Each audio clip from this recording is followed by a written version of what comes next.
Hello, my name is Ping, and when I think of Super AI, I think of building for the future.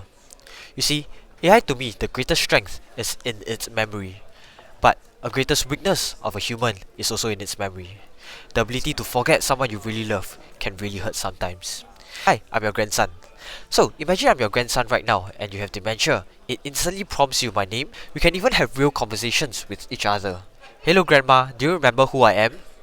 It will search the semantic database for who I actually am, right? Imagine we bring up a real life topic. Have you heard that the Circle Line is undergoing through renovation?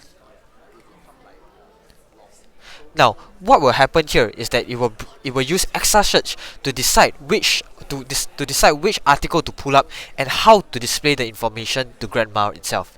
So the point here using EXA is to ensure that grandma lives never stay stagnant. You're always kept up to date and conversations can flow and family members don't have to feel hurt by grandma not remembering. During a conversation, we can bring up past topics like, do you remember what we talked about yesterday? And here, hey grandma, do you remember what we talked about yesterday? And we talk about food and a new chicken rice store in Chinatown. This gives the seniors dignity back, right? Not forgetting about the things that we talk about. See, the key to designing things for seniors is not to overload them with features. It's actually to design systems so intuitively that they work in the background and the seniors don't really have to worry about anything. In my agentic AI system, we decide what to display to the seniors, how to display to the seniors, what information to store in the database that makes sense rather than fluff conversation that would bulk up the database itself. We also deploy EXA, right, bringing life back to the seniors, ensuring that their lives never stay stagnant.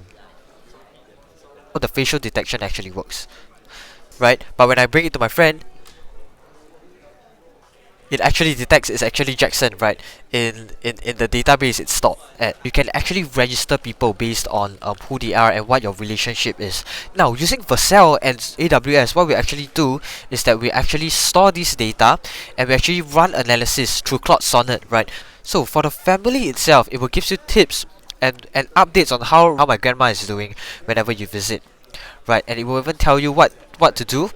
Bring her favorite food, have conversations, what the mom wants to know or the caretaker wants to know, and what role and what grandma actually likes, right? And over here you'll see how EXA plays into antique search, such as like football news, Circle Line renovation, like we talked about earlier, and all these are like your registered family members.